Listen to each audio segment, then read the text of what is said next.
Okay, there we go. Always a little bit of an awkward silence just before you go live. So, hey guys, what is going on? Thank you so much for joining here today. Today we've got James Smiley joining us. James, welcome. Thank you for joining us on this call today. What's up? What's going on, you guys? My man, what's going on, man? Good. Guys, I'm super thrilled to have James here. James is like just one of these guys that I've looked up to for a long time, been following his content. So I'm like super stoked to have him here sharing his gift with all of us.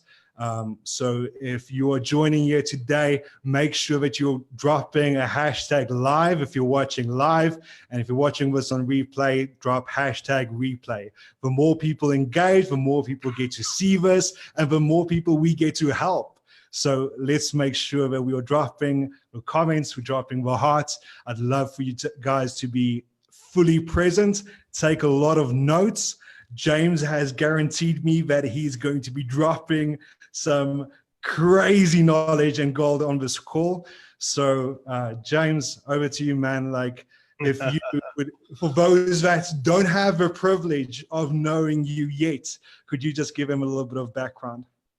Man, I appreciate it, man. Thanks for the welcome and all that stuff. It's awesome, man. You guys are doing awesome out there. It's the power of technology, man. You're all the way around the world on the different side of the hemisphere. And yeah, man, it's amazing. That's awesome, man. It's really cool.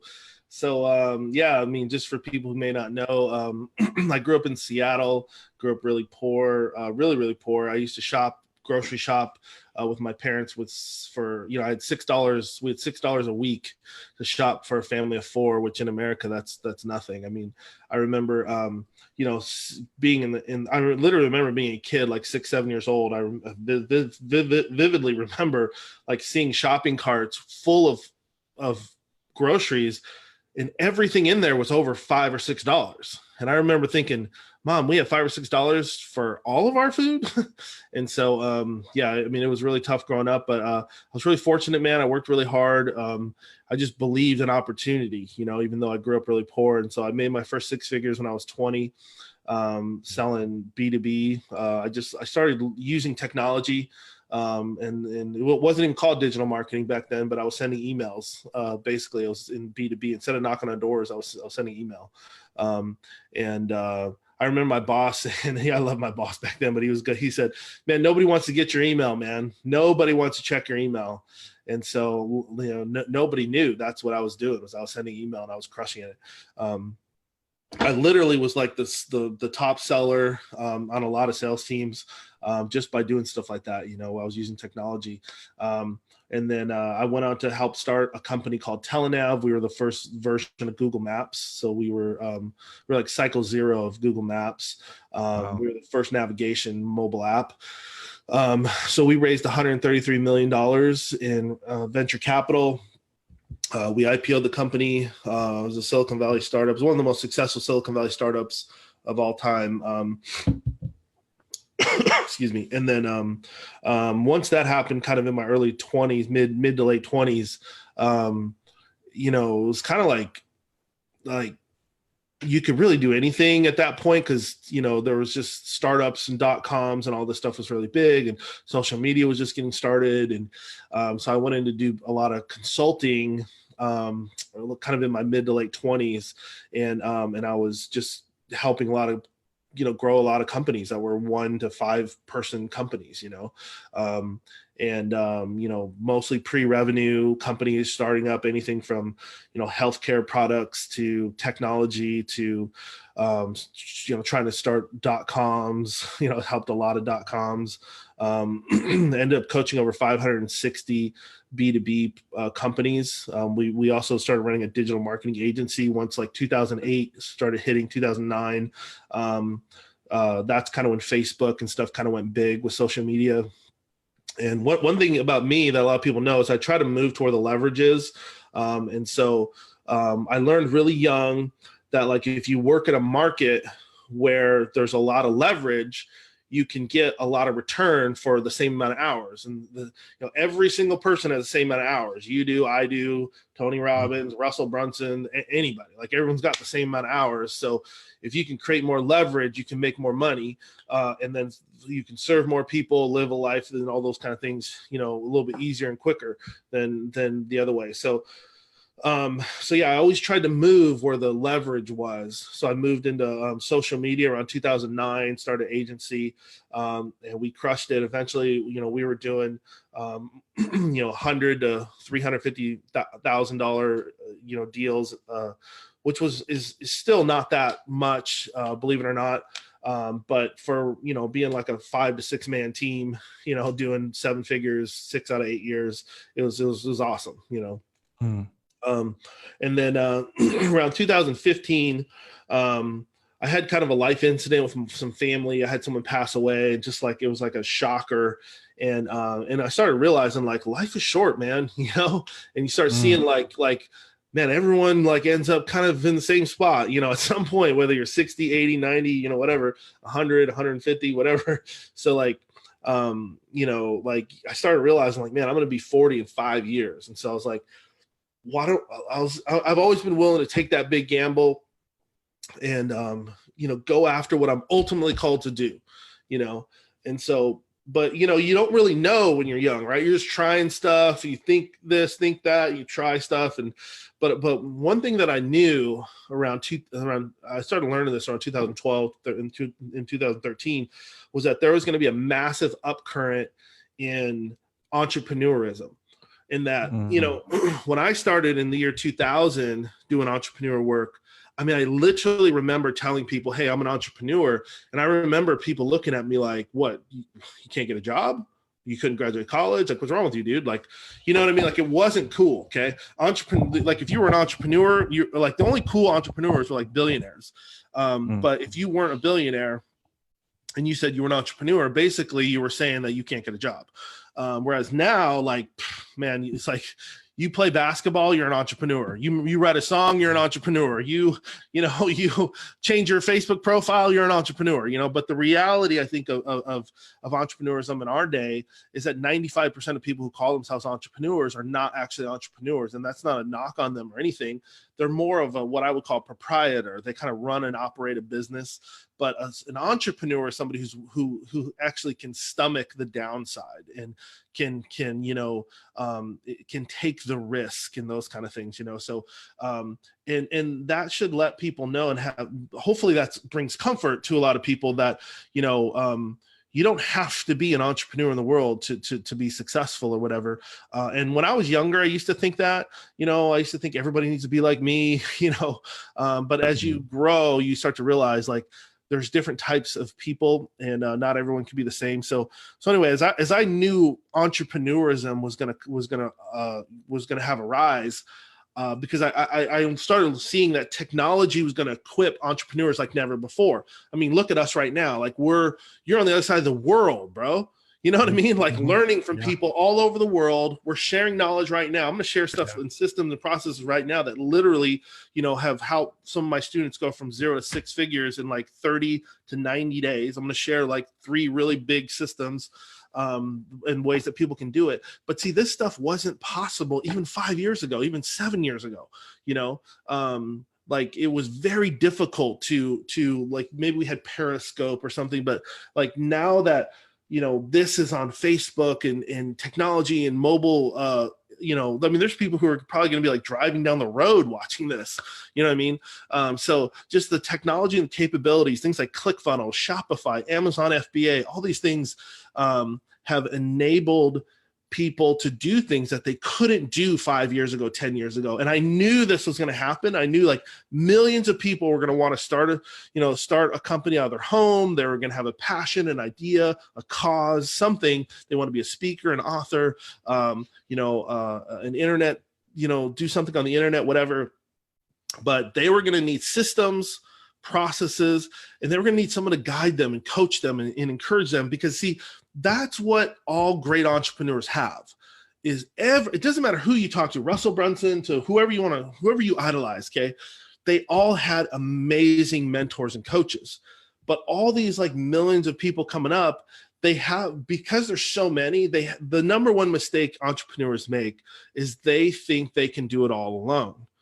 You know, they think they can run the tech side and be the visionary and take care of the client and run the finance. You know what I mean? And that's exactly why the company never goes anywhere. It's not that they're not smart enough. It's not that they're not skilled. It's not that, you know, the universe or God didn't call them to do what they're supposed to do. It's like they're just trying to do everything themselves, you know? And so anyway, so yeah, so any questions people have, tell them to, you know, all y'all drop your questions. I'm not going to hold anything back on this one. I'm going to treat everyone like you're a $30,000 coaching student on this call. So make sure you drop your questions, and we'll add as much value as we can here for you guys. Awesome, guys. Awesome. Yeah, guys. So, you know, one of the biggest objectives this call today is to give you guys the tools that you need to kind of take your business to the next level. So, make sure that you are engaging, you're asking the questions that you have, while we've got James on here to answer it for you live. And yeah, it's about kind of like James and I kind of discussed a little bit about trying to give you guys some actionable guerrilla marketing tactics to kind of get you unstuck. You know, maybe you are doing less than 10K per month and you're kind of like figuring out your product, your messages, all those types of things.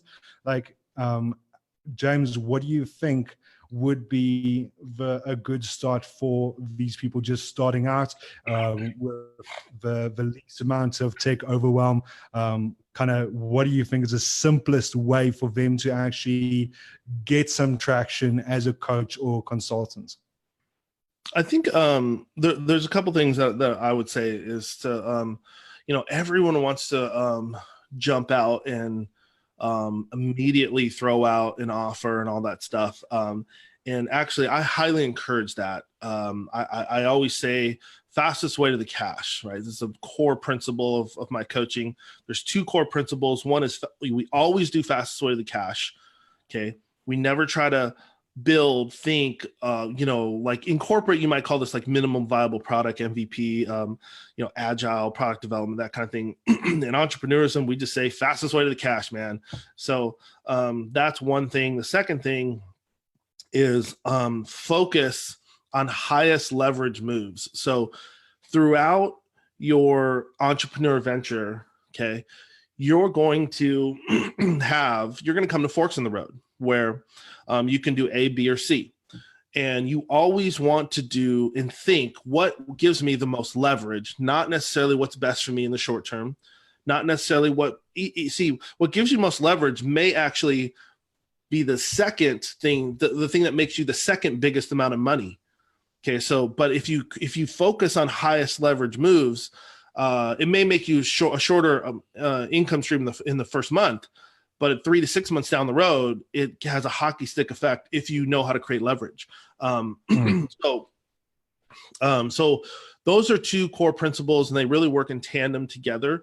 I think everyone should have those written down. I mean, I have them written down on a sticky note on my dang computer still, and I've had them for years because it's difficult, you know, to like think about that every single day, right? You see all this stuff, you see Facebook Lives, you see people talking about everything. One person's telling you email's the answer, another person's telling you doing offers is the answer, another one's telling you funnels is the answer. And, you know, it's like, what do I work on? You know what I mean? But you want to work on things that create income quickly. And here's the thing with income is that if this is proven in entrepreneurism, I learned this in my 20s with small startups, is if I can get the company to start doing $1,000 a month, then my next goal becomes to get them to do $1,000 a day.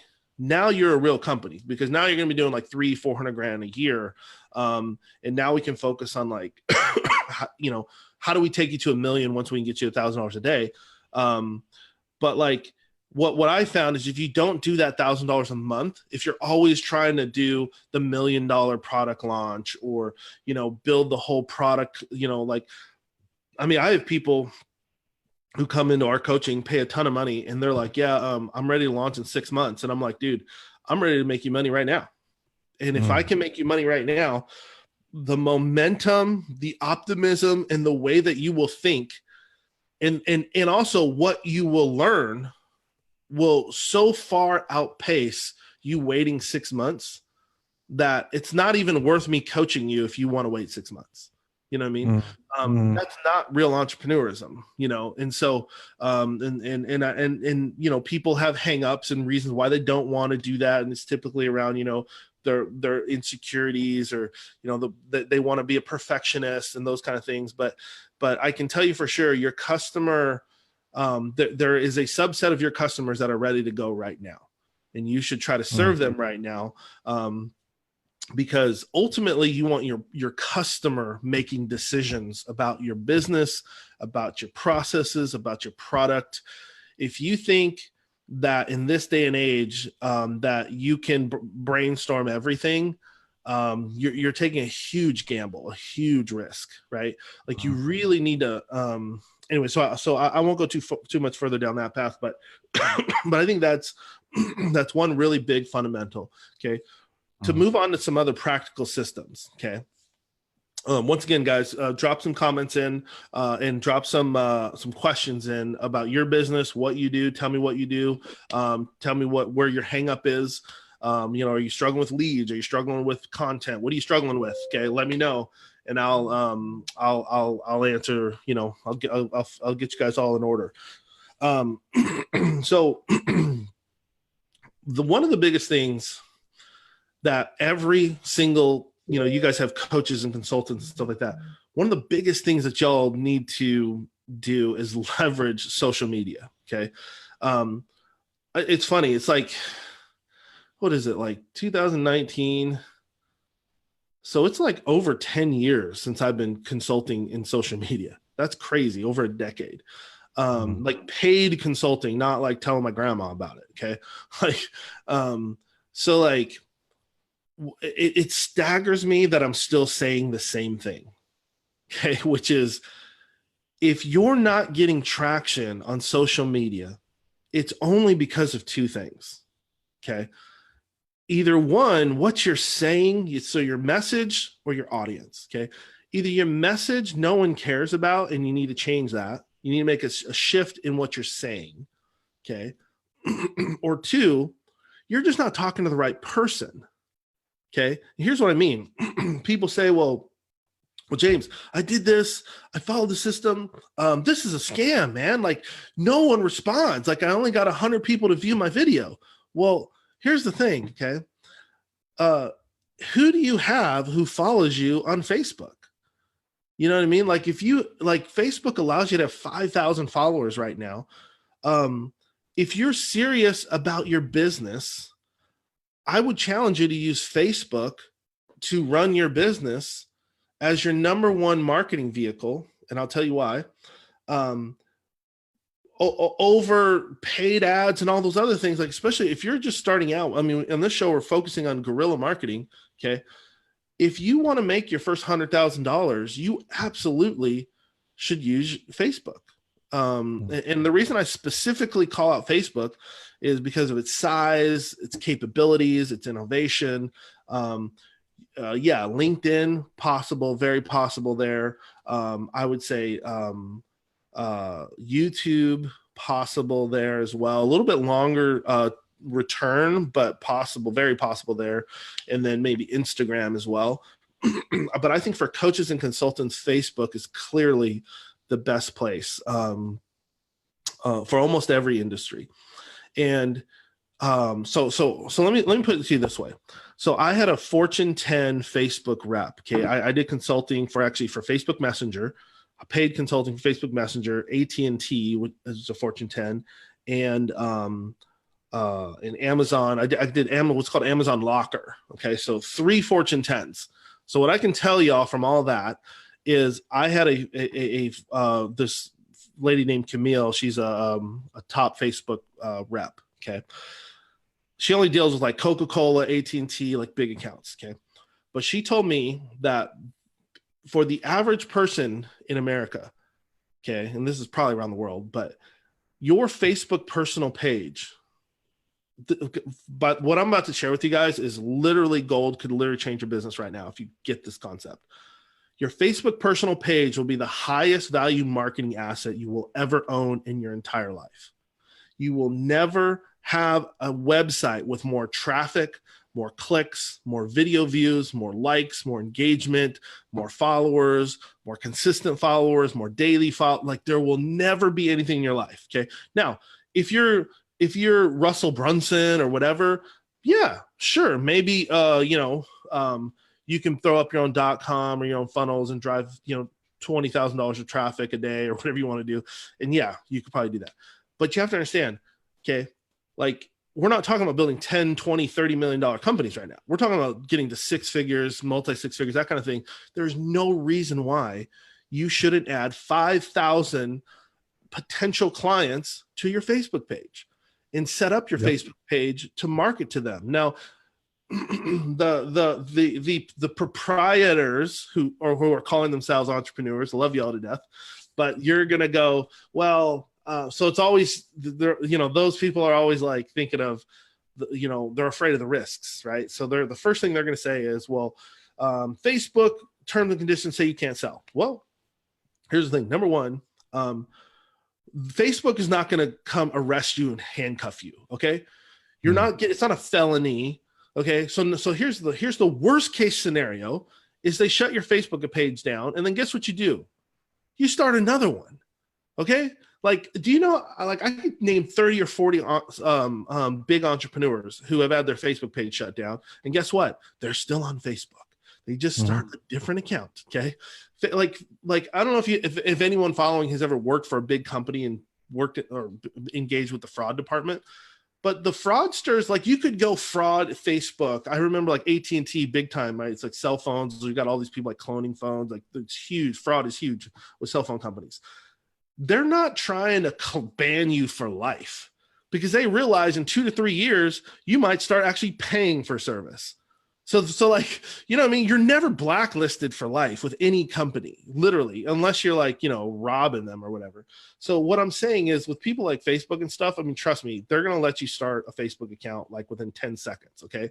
Like, so that's worst case scenario. Now I am not advocating that you break terms and conditions or that you get your Facebook account shut down, because it is kind of a pain in the neck to like restart again, but it's not the end of the world. But what I would say is just market and just add value and just use it as like a training page and just tell people what you know. The biggest issue with coaches and consultants is no one has a clue what you know. You know what I mean? That is seriously the biggest issue. Like you tell people what you do, but you don't show them what you know. And, you should be doing trainings and whiteboard sessions. You don't have a whiteboard, you should schedule. Look, if you're in the US, you should schedule 2 sessions a week with your local library. They have whiteboards in private rooms, and go there and do whiteboard sessions, Facebook Live whiteboard sessions twice a week from your public library for free. Okay. If you don't have that, I mean, just use your phone, go for a walk, whatever you need to do, but you should be so once again, message what you should be talking about, right? And number 2, the followers. You have to have people who potentially would want to work with you, potential clients. You have to have them following you. The reason why no one engages is because you got nothing but your cousins and your grandma watching your Facebook Live, and you got like 3 potential clients watching, right? And the game changes significantly when you have thousands of people who potentially would buy from you.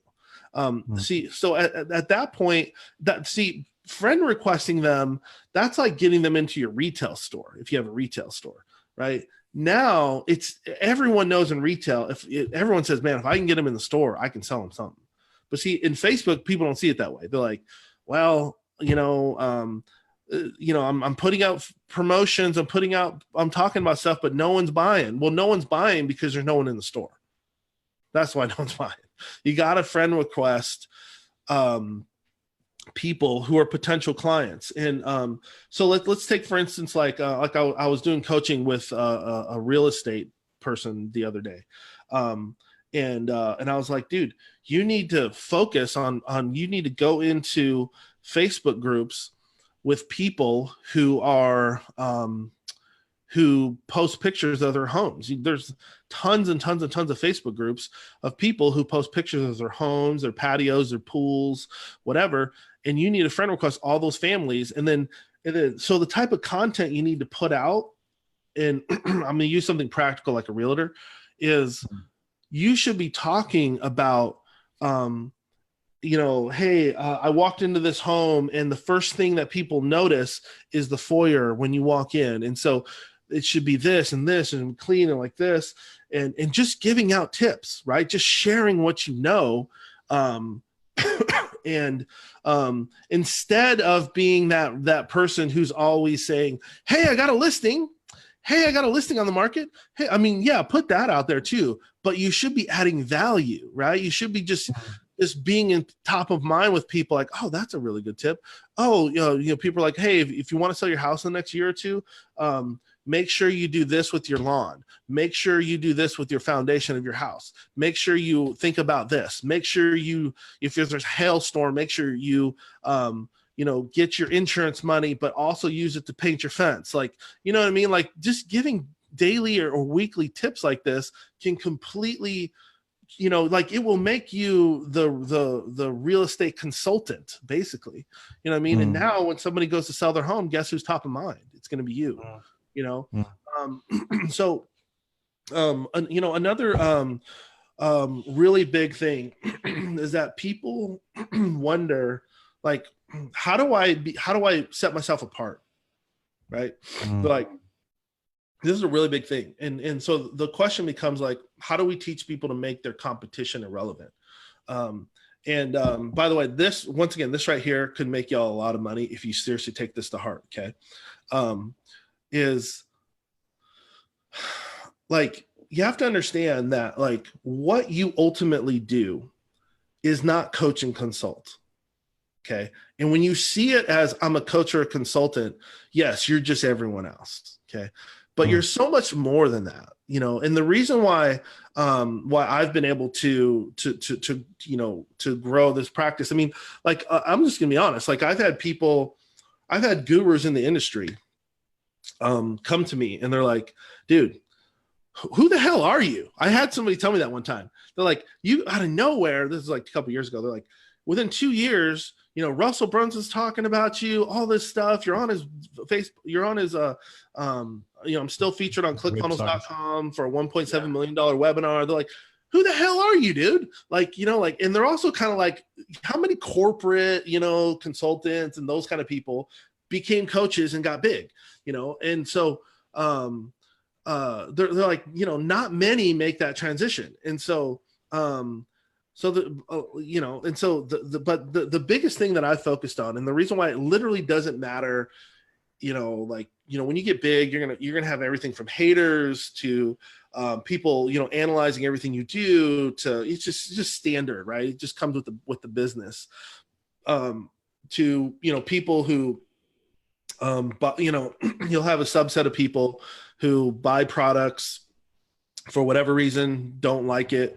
And, now they feel like you're responsible for their result when it's like, dude, like in sports, right? Like if I'm a quarterback or a running back or whatever, or a baseball player and I strike out, like, for a baseball, no baseball player strikes out and then goes back to the coach and complains. Right. Yep. It's like, dude, you should have tried harder in practice. Therefore you would hit the ball more, and the guys and gals who hit the ball more, they actually practice more, but see, and this is the sign of a proprietor. And the difference between a proprietor and an entrepreneur is a proprietor, when things get difficult, as ambitious and as outgoing as they are, they crumble. And typically it's their mindset that crumbles, and they immediately start looking for who to blame, but they really should always blame themselves. And also that doesn't mean that, there is bad coaching out there, right? There could be bad advice. any coach who's going to be honest, including me, would say that there's been times when you've given advice that could have been better. But that's not the point of coaching. The point of coaching is not to be perfect. You know what I mean? The Hall of Fame coaches in sports, they weren't perfect. It's not about being perfect, right? It's about teaching people to go out in the game and make decisions in real time on their own. Do you see what I'm saying? Like I had a meeting with Mark Cuban from Shark Tank one time, and I asked him, I said, like, what's the biggest thing that you look for in an entrepreneur, especially on Shark Tank? And he said, the biggest thing I look for is somebody who knows how to solve their own problem. I'm telling you, that staggered me for a second, because I was like, that is so true.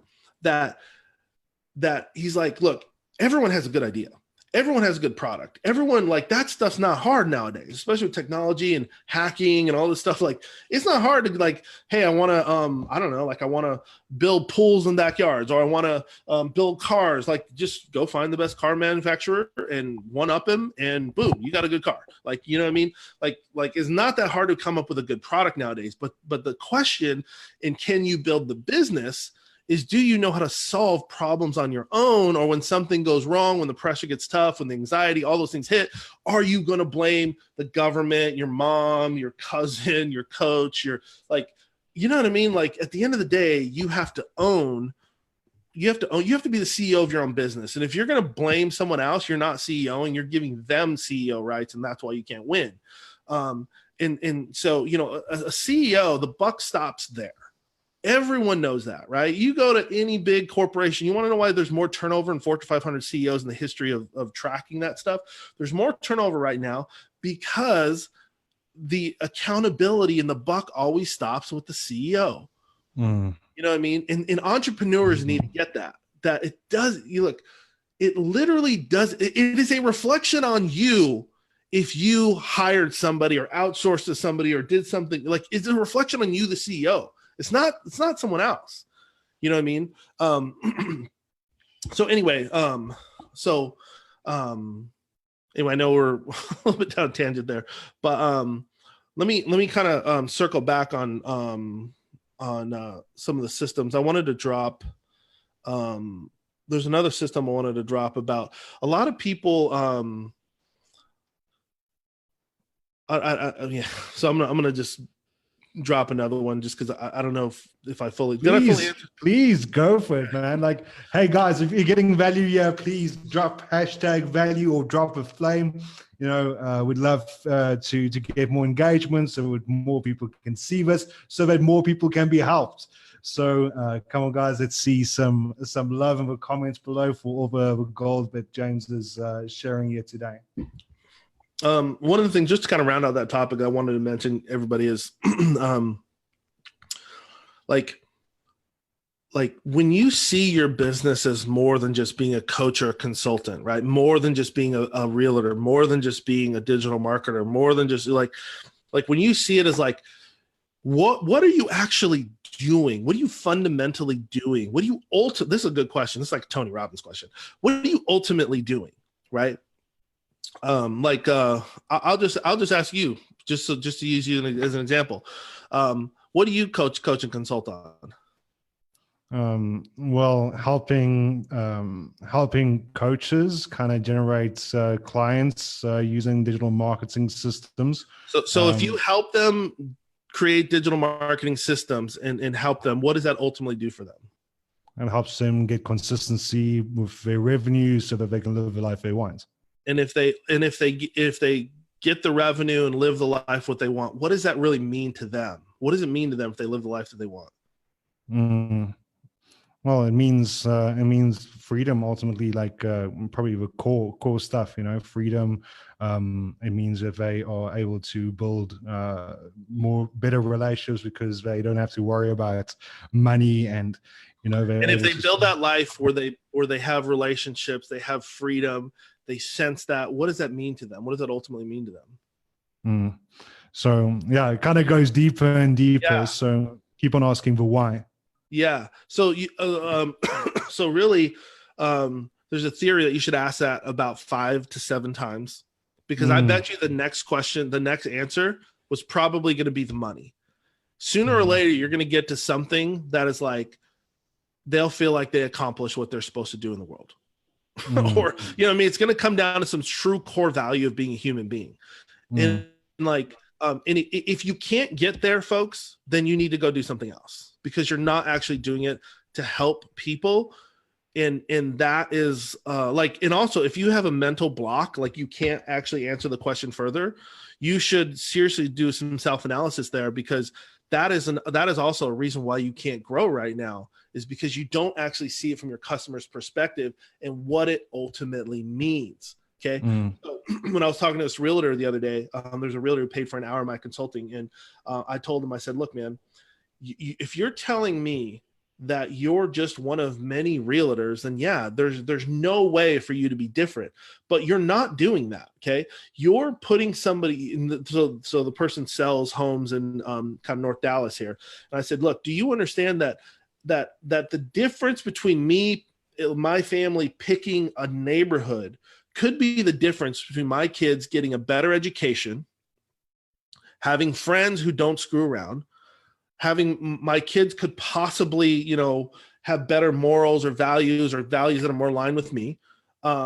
They could, let's say certain families are really into sports. This is Texas. So like that could be the difference between your kid getting a scholarship opportunity, being able to play in a varsity sport. It could be the difference between your wife or you sleeping better and feeling better every single night, having you know what I mean? That's what you're really selling.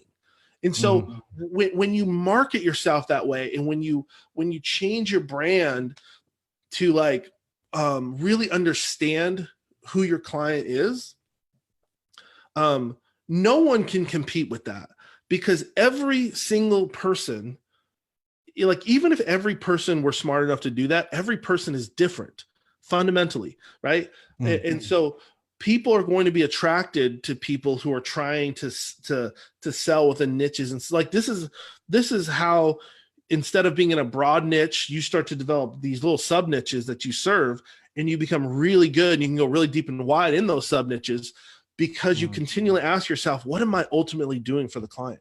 What am I ultimately doing? When you really answer that question, you have this magnetic effect starts to happen, or this is what Dan Kennedy used to call it, where like when you keep asking yourself that question, you basically sub niche yourself without even trying to.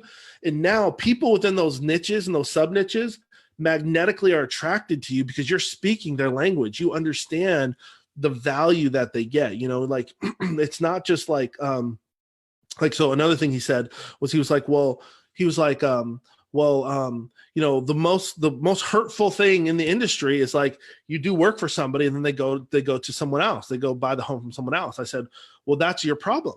And he said, how's that my problem? I said, because you should have the balls enough to ask the client and say, look, I promise you, this is my promise to you, Mr. Client, that I am going to take care of you, that I'm going to serve you, that I'm going to find you the place that's going to give you the solitude, the chance for your children to do this, that's going to give you, you know, the closest place to your work, that's going to give you the highest net returns long term, like whatever they want. Okay, I'm going to give you all those things, Mr. Customer, and you're going to have my attention. You're going to have my cell phone number. You're going to have my time. And so is that what you want in a realtor? Oh yeah. So I would love that. Okay, awesome. The only thing that I ask for return with my clients is that you give me the common courtesy and respect to help you find that home, and that if you see another property or whatever, that you call me first, and that you don't, you know, go off and work with someone else. So can we so basically you get that agreement done early in the relationship. And I can tell you that, yeah, you will still have like 10% of people who will scam you, but for the most part, most people, that is the relationship in the care that they want. Also, by the way, this is the difference between a client and a customer. Okay. Fundamentally, and by definition, what I just said, that is a client. A client is somebody who by definition, it's someone who's under your care. It's someone who you are overseeing, you're guiding, you're protecting. Use the words like protection, right? Who's under your protection. A customer is just transactional. Hey, you need a home? Yeah. Okay. What do you need? What size? Like, it's all transactions, right? It's just like, just give me the data. Okay, I'll go find. Here's 6 leads. Look at those 6 leads. If you like one, get back to me. I'll show you like, that's just all transactional. That's customer, and that means you're competing with every Joe Schmo out there. You know what I mean? Yep. So there's all these principles, folks, completely align with being a consultant. Completely aligned, right? Like you have got to see, what are you ultimately doing for the company, for the organization? This is very true in B2B. I know there's going to be a lot of B2B consultants in here. You are probably ultimately serving whoever the buyer is, whoever the teams of people who are going to work with you. And many times you're not actually serving the bigger brand or the bigger vision, because I can tell you for sure, people in middle management and things like that will hire a consultant to make them look good so that they can get ahead in their career. So you have to clearly understand that you see a lot of young consultants come in. I used to do this when I was young, and I used to tell a middle manager or a director or an exec, like a associate director or associate executive or whatever. Like, I tell them, like, here's how you make a difference in your whole company. And I tell them the whole vision of the company. But you have to understand that person is only focused on getting to the next rung on the ladder of their career. And so they want you to make them look good. And so you have to ultimately understand, like, who are you really serving? Yep. You know what I mean? Because if you start talking about all this big space age stuff, innovation, all this stuff, when their metric that they're being measured by is online sales, and you're talking about like product development strategies, you're literally barking up a tree. You're not being a good consultant at that point, you know? So, okay, cool. I think we hit that one pretty good on the head. Another really quick thing I wanted to tell people is, this is something I normally don't share unless you're a paid consultant, okay, or you're paid with us. But I'm going to just drop this for you guys. One of the biggest things people struggle with in entrepreneurism is managing their life day to day. This is one of the biggest issues, okay, is how do I manage my day, okay? So many people are like, oh man, I just don't have time for this, okay? You need to stop telling yourself that. That is, number one, that is delusional. It's not true. It's not that you don't have time. It's just you don't have priorities, okay? Now, don't let that beat you up. I'm not beating you up about it. I'm just saying you don't have priorities, okay? Do you think Steve Jobs built his company or anybody you look up to, okay? Do you think they built their company because they had a 40-hour day? No, they had 24 hours just like you.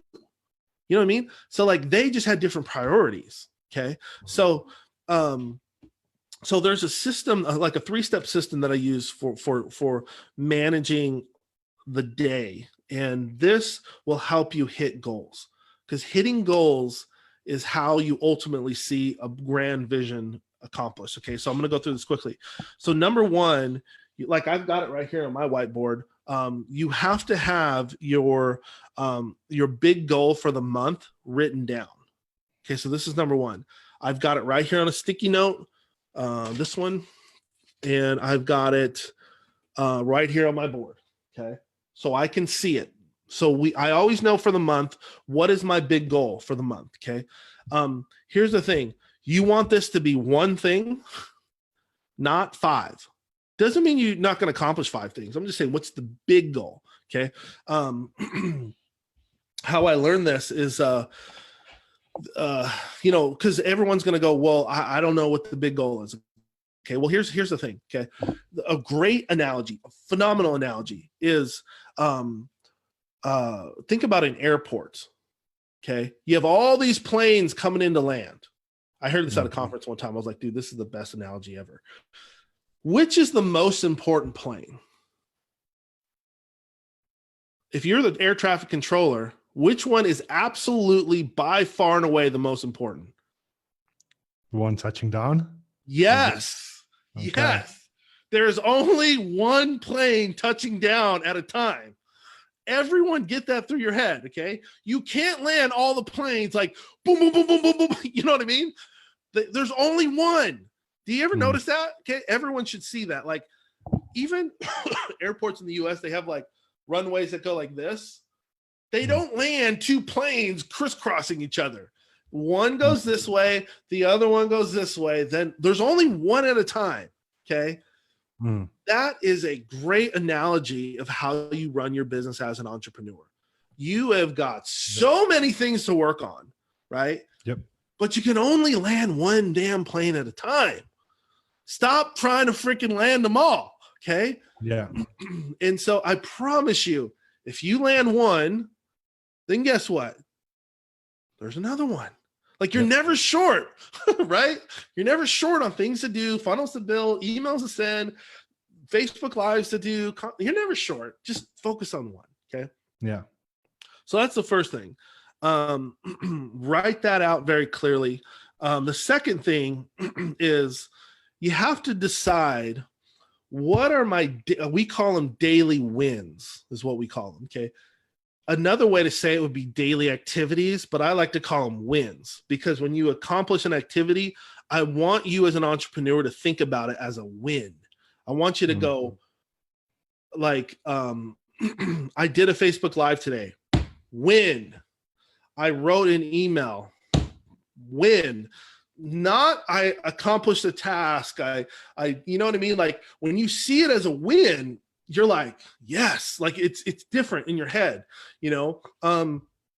The other thing is when you accomplish something like traditionally you might say it's an activity or it's a milestone or whatever, but you should call it a win because when you win, you want to celebrate, do something.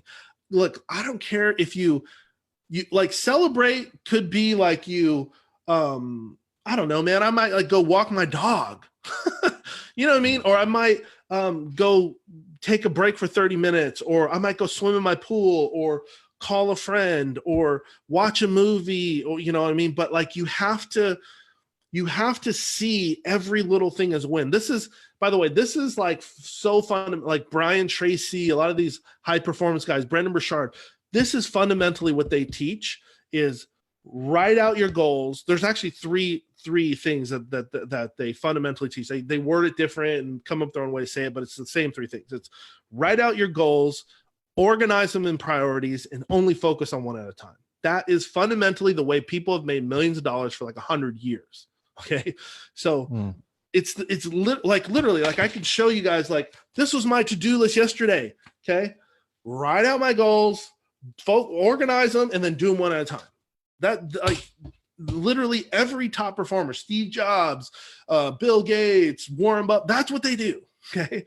Literally, like I'm not kidding you. On paper, Warren Buffett will write it out. Okay. So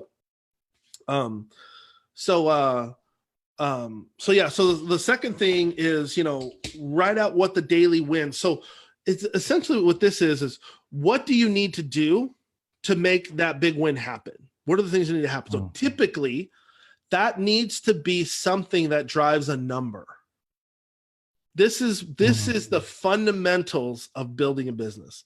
It has to be something that fundamentally drives a number. Okay. For instance, we hired a new sales team recently. Okay. It's actually a team that I've had before. They're really good. And luckily they went through this long training thing and now they're back. So it's awesome. So we're just trying to get them up to speed on some things. So that's a big goal for the month. Huge goal. Okay. So our daily wins is our metrics and activities that are focused around getting them launched. And it's, X amount of, I need to listen to X amount of calls. I need to give them X amount of feedback. They need to be on X amount of calls. You know what I mean? So that is super, super important so we have like our big goal for the month. We have our wins for the day that we need to focus on. And the last thing that's up on my board, and that all entrepreneurs, okay, I'm telling you this, I've seen it in huge companies. I've seen it at, like one of my partners, Kevin Harrington from Shark Tank. Like I said, I've spoken with Robert Herjavec from Shark Tank, Gary Vaynerchuk. I'm telling you, I've heard these people talk about this. The last thing is having a scoreboard. Okay. Trust me, it is a proven psychological advantage when you know you're 3 points down and there's 10 minutes left in the game. Okay. Your ability to focus and your ability to work harder, be more determined, like it significantly changes when you know you're behind. Okay. But when you don't see it, because it's easy just to get caught up, right? In content, social media, my phone, alerts, all these things going off, you never even know. You can go days and days and days and not know you didn't make any sales. Yep. But see, when you see it every day, you go, damn, man, it's been 3 days. We haven't made any money. That's what every consultant needs to be saying. Instead of saying, well, I learned something cool yesterday. And, like you need to understand the scoreboard of your business is around numbers. Okay. It's around how many sales appointments, how many applications did you get in? How many emails did you send out? It's how many social media posts did you make? Whatever. So have a scoreboard that's around numbers, and those numbers, let those numbers drive what you do and drive your activities. So, yeah, I think like most of these entrepreneurs, like not knowing, the actual KPIs in terms of like what drives their business is killing them. So like, just like you said, people, we have a lot of these coaches that would focus on things like, content generation, SEO, and all of those types of things, while they're not focusing on like you said, sales, being able to get onto more calls so that they can book more business, so that you can pay someone to actually do the SEO and stuff like that for you, which you shouldn't anyway not be doing, So it's very valuable. So guys, if you're enjoying this and you're enjoying all the gold that James is dropping on us, comment #value so that we also know that you're still with us. Cool. Awesome. And maybe the last thing that I'll drop here is, I'll drop some big consultant coaching stuff here around offers and offer creation and all this stuff. Okay. So number one, don't get too hung up on offer, and don't make it a science project. Okay. Your offer is basically a series of headlines that represent what your customer wants. Okay. Always remember that. It's a series of headlines. Instead of one big headline on a page, your offer is a couple of bullet points, 3, 4, 5, 6, that it's each one of those is a headline. By the way, your offer is not your features, functions, and benefits. And if that's the way you list it out, that's why no one wants to buy it. It's a series of headlines that represents what they want, not what they need, what they want. Okay. You need to understand that and really think about that. People wake up every day. They need a lot. Like I need a lot of stuff. There's only a couple things I really want. Okay. So you need to understand that about your client, and then you need to create bullet points that really draw out what they want, because they don't want access to 40 or 60 training videos. That sounds like a lot of work. No one wants that. Yep. But what they want is, access to a transformational, 6-week, blah, blah, blah. You know what I mean? Like you basically blueprints. Yeah. Right. You've taken the same thing, and instead of talking about it as transactionally, you talk about it based on what the client wants. Okay. The other thing about offer is, don't ever convince yourself that like, in order to learn offers, you need to take months of training or go to conferences, which I love all the conferences and stuff like that. And I love the people who train on offer. But here's the thing, we all create offers. The biggest people, whether it's Russell Brunson or whoever, we create offers in about 20 to 40 minutes. So if you're spending like weeks or days or feeling like, oh, in order to get my offer right, I need to go spend $10,000 or $5,000 or $3,000 or 1,000, you don't. Okay. Like an offer is one of like 100 things that makes a business run. And one of the issues that I think is with entrepreneurism right now, and I'm talking about this a lot more, is there's a subset of coaches out there that are getting people to focus on the minors. They're getting people to major in the minors. And so it gets you like for 6 months or 8 months. It seems interesting and it seems like you're learning and you're buying stuff. But at the end of 6 months, 8 months, a year, you're still in the same spot because you've focused, you've majored in a minor. Okay. The things you need to major in is your clients, the key metrics that run your scoreboard, your strategy. You know what I mean? Those are the type of things you need to focus on. You need to focus on running your business at a high level. Okay. It's interesting. Even Russell Brunson, he doesn't build funnels anymore. You know, my good buddy, Steve Larson, he doesn't build funnels anymore. You know what I mean? These guys, they major in the majors, which is running their business, focusing on strategy, all the tech side, all that stuff goes to someone else.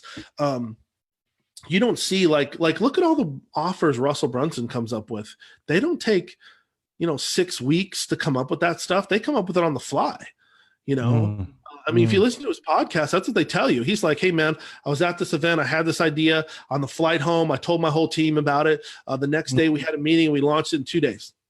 Yep. They build a funnel, do all that stuff. Like the offer comes together like in minutes, you know what I mean? Then they build a campaign and all that stuff around it. But like, so I'm just saying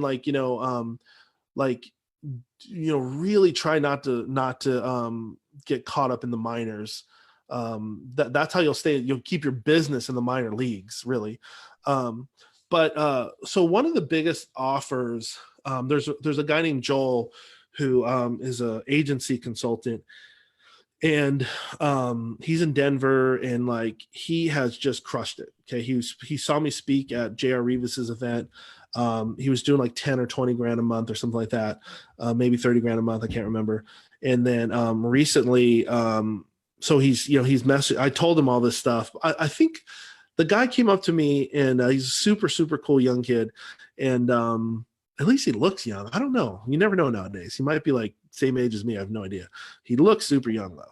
But I can't remember what it was, but I think he walked up to me and he handed me like a $100 or $1,000 bill or something like that.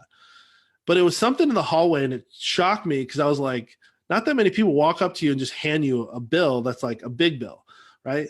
I think it was like $1,000 bill or something like that. And I remember, I don't even know if I took it from him, but I was like, what is this? And he's like, well, he said something like, I want to pay for an hour of your time or 10 minutes of your time. Like he did some math. He's like, hey, this is worth about 30 minutes of your time or something like that. Can I get that right now? And I was like, are you serious? And then, so I thought it was such a cool gesture, and such a slick marketing gesture, because there were so many people trying to talk to me that he clearly stood out by like handing me this real dollar bill. And so, I can't remember if I took his money, but I sat him down and I told him the structures that I'm about to share right now.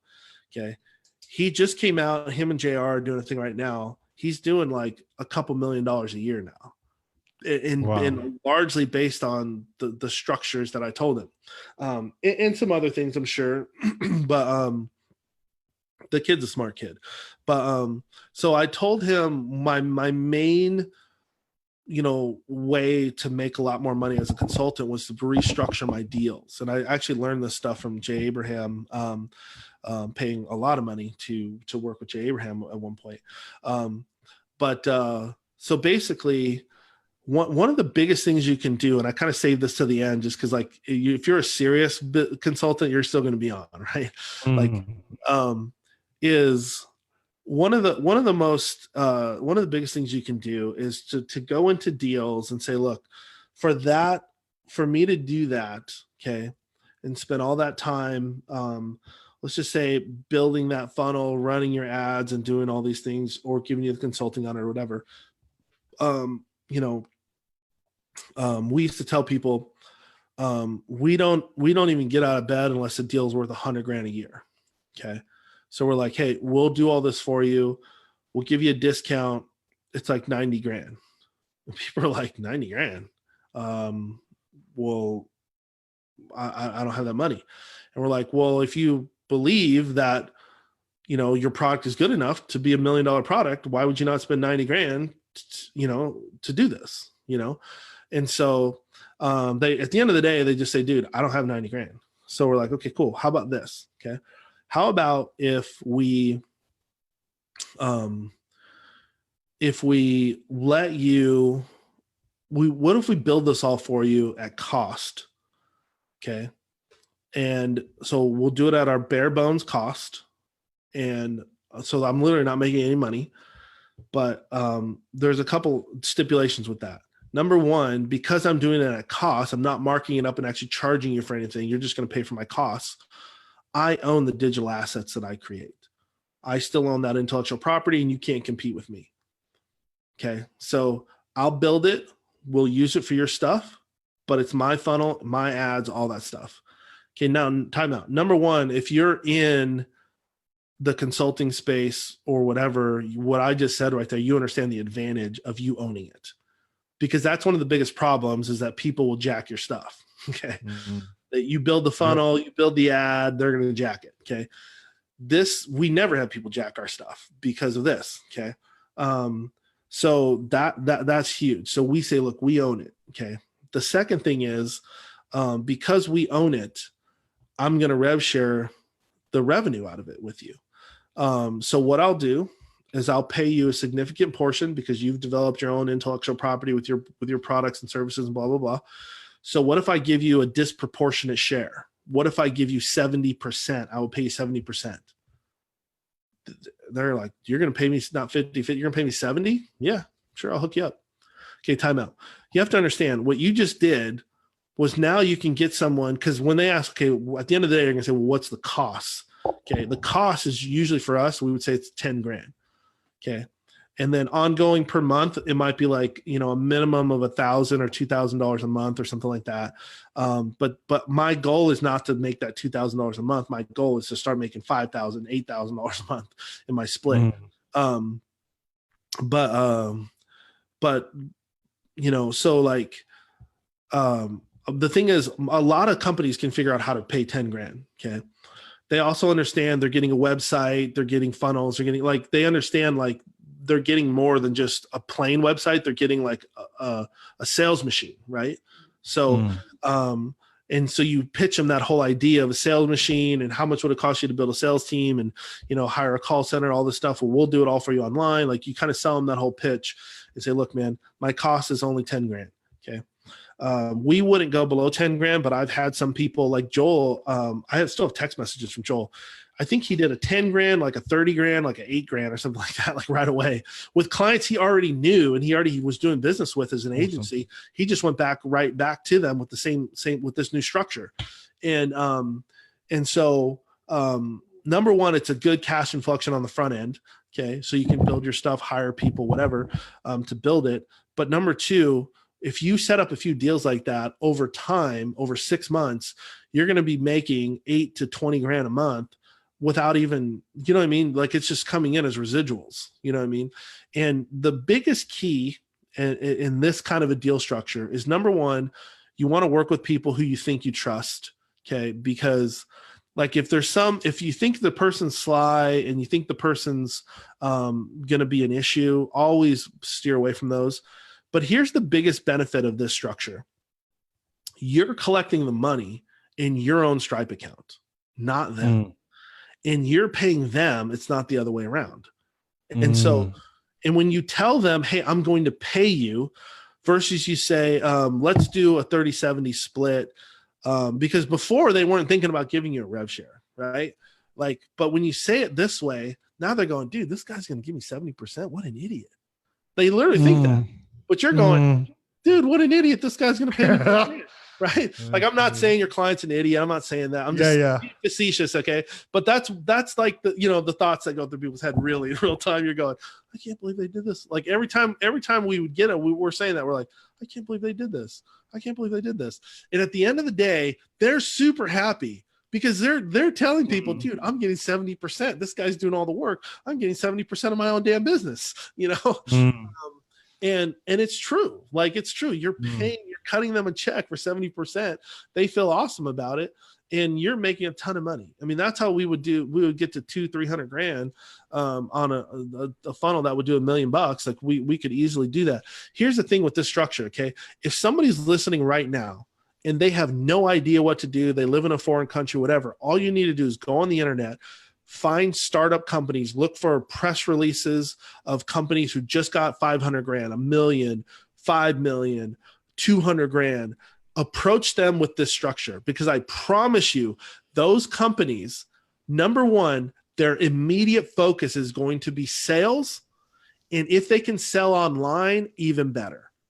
And I promise you this, they would have sold the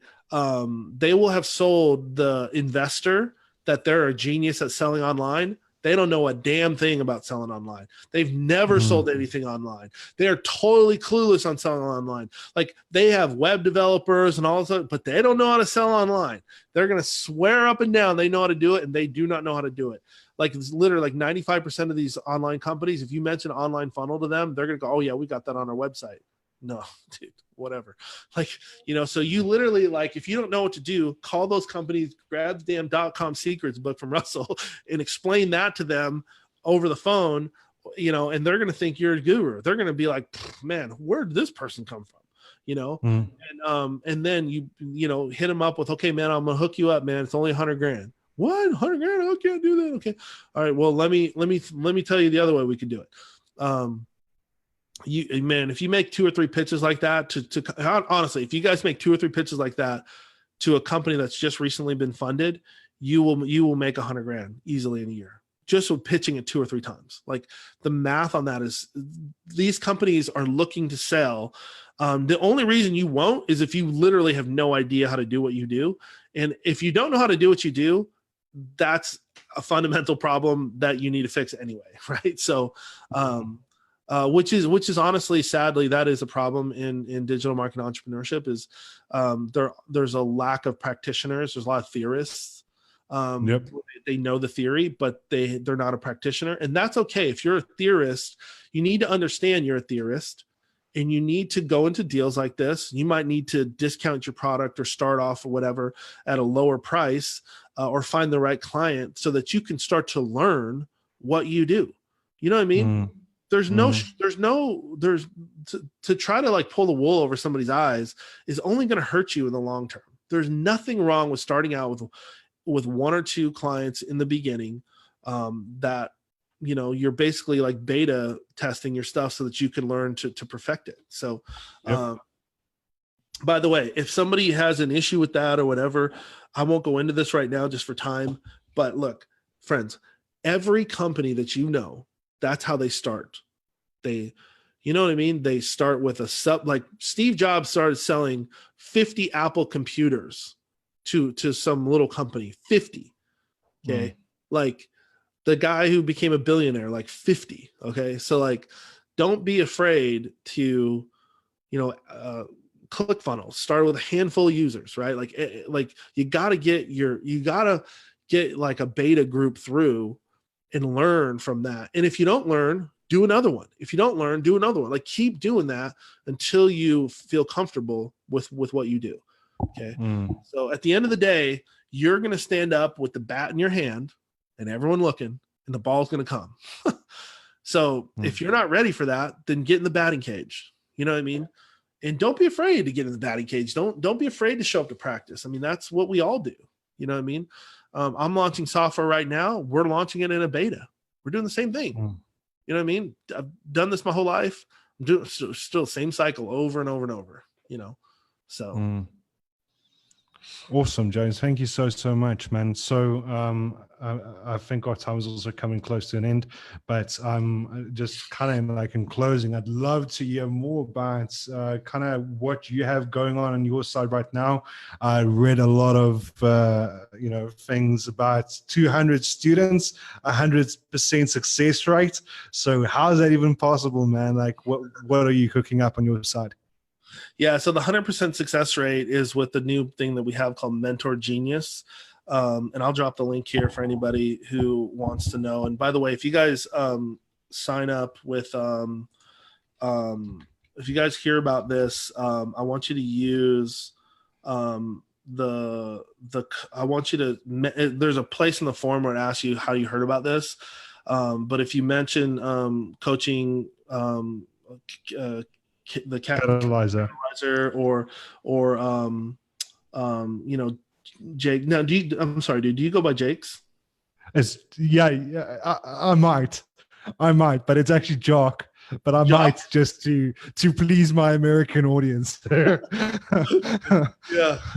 So I just dropped it in our Zoom chat, and I'll drop it here on Facebook as well if you want to drop it in yours. Awesome. But if you mention Jock in the place where it says, how did you hear about this? I'll give you guys a 10% off discount just for doing that. Okay, just for mentioning him, just because I appreciate you guys being here on his show and all that stuff. But what this is so over 200 students of paid high ticket coaching clients. We do a big analysis on people who made it through, people who didn't. I'm actually the only person, literally, I don't think Russell and I don't think anybody actually runs an analysis on what their students' success rate is, why they fail, why they succeed, why some succeeded in 3 months, some succeed in, like there's people who make $100,000 in 30 days with us. And there's people who 6 months out haven't made a dime, right? Like, so we do a full analysis on that. The biggest reason comes down to two things. Number one, overwhelm. People don't know what to do in what order. And number two, they can't figure out the tech side of the business. Okay.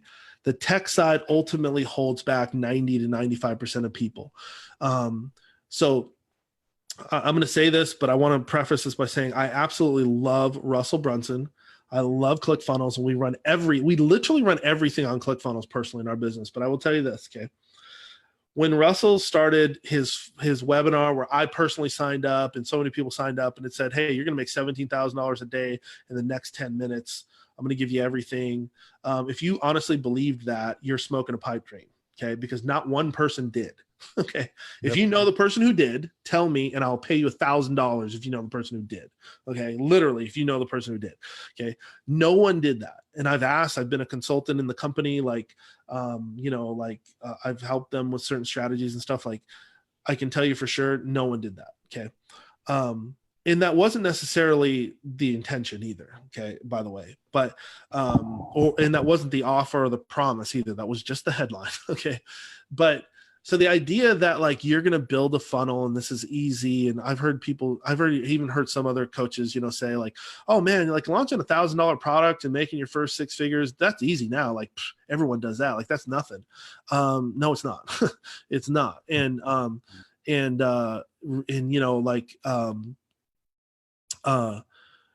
If it like, okay, let me put it this way. If it were easy and ClickFunnels, made everybody an instant millionaire or whatever, why do they need to have $20,000 coaching programs to help learn ClickFunnels and how to utilize it? Why would they need that if it's that plug and play, right? Like, and by the way, I'm not saying that people shouldn't be involved in that. Like, I think one funnel away, all that stuff is awesome. But I'm trying to, have clarity on where people are at, what the need in the market is that people get the practicality is they get hung up on the tech side. Okay. For instance, I have people join $30,000 coaching programs, and they literally 6 months later don't have a Facebook banner updated. And we do an analysis on that. We're like, hey, what hung you up? to go to Canva. It's free, all this stuff. And honestly, they hate to say it, but they go, man, I got into Canva and I didn't know how to use it. And I'm like, well, don't you know there's YouTube videos and stuff? Well, yeah, but then, I did that and didn't really, still had some questions and just get hung up. And so I just, they just get like shiny object syndrome. They see somebody talking about, hey, make $1 million by sending emails. And all of a sudden they're sending emails, but they don't have a funnel. You know what I mean? Or somebody saying, hey, publish your face off, do a podcast. And all of a sudden they're doing a podcast, but they don't have an offer. Like they don't have anything to sell, And so, so what I started doing was I started saying, hey, what if we took my team who builds amazing funnels? Okay. I mean, our business is a multi-million-dollar business. Okay. And what if we started doing funnels, Facebook banners, graphics, video editing, all those things for people, okay, who are serious. And what if we literally let them be the CEO of their company, so that they never again have to worry about this? I don't have to, because like what we tell them is like, hey man, just go to Upwork and hire these people. Well, I can tell you, man, we've hired like 300 or 400 people in the past 5 years. Yep. Only like 1% of those people have made it. Yep. We literally have hired hundreds of people overseas, and we let 95% of them go within the first couple of weeks, because the reality is the market's just huge out there. No one's going to say they don't know how to do that. Hey man, do you know how to build funnels? Yep. Do you know how to do sales copy? Yep. Do you know how to run ads? Yeah, I'm good. Like, you know what I mean? No one's like, they're learning. They're doing the same consulting play that a rookie consultant's doing, right? So they're not going to say no. And so this is the reality of it. It's really, really hard to find good people. And so we were like, look, we have people, we have scale, we know where to get more good people. Why don't we start doing this for people? So we've developed this platform called the Mentor Genius platform. We can only do about a handful of people a month right now, just because the scale. And I don't want to get overwhelmed doing it. But if anybody here wants us to do that for them, they can go to the link. And like I said, you'll save 10% off the top, which is hundreds and hundreds of dollars, just by saying that, Jax. That's what I want to say. Good job, man. That's okay. That was good. What did you say it was? What? It's Jock. Jock, dude. I love that name, bro. Jocks. Is it with an S? You should hear Andrew say my name. The first time he said it, he was Jacques. So, yeah, but is it Jock or Jocks? Jock. Jock. The okay. S is silent, which is weird. Okay. I know. Dude, that's a cool name to have. You know, Jock is a word in American, right? Oh yeah. Yeah. Okay. Yeah, that's like saying you're a stud, dude. Some of them, right? That's a nice name, man. I love that. That's a cool name. I thought I had a cool name, Smiley. Your name's Jock, bro. That's awesome. Oh yeah.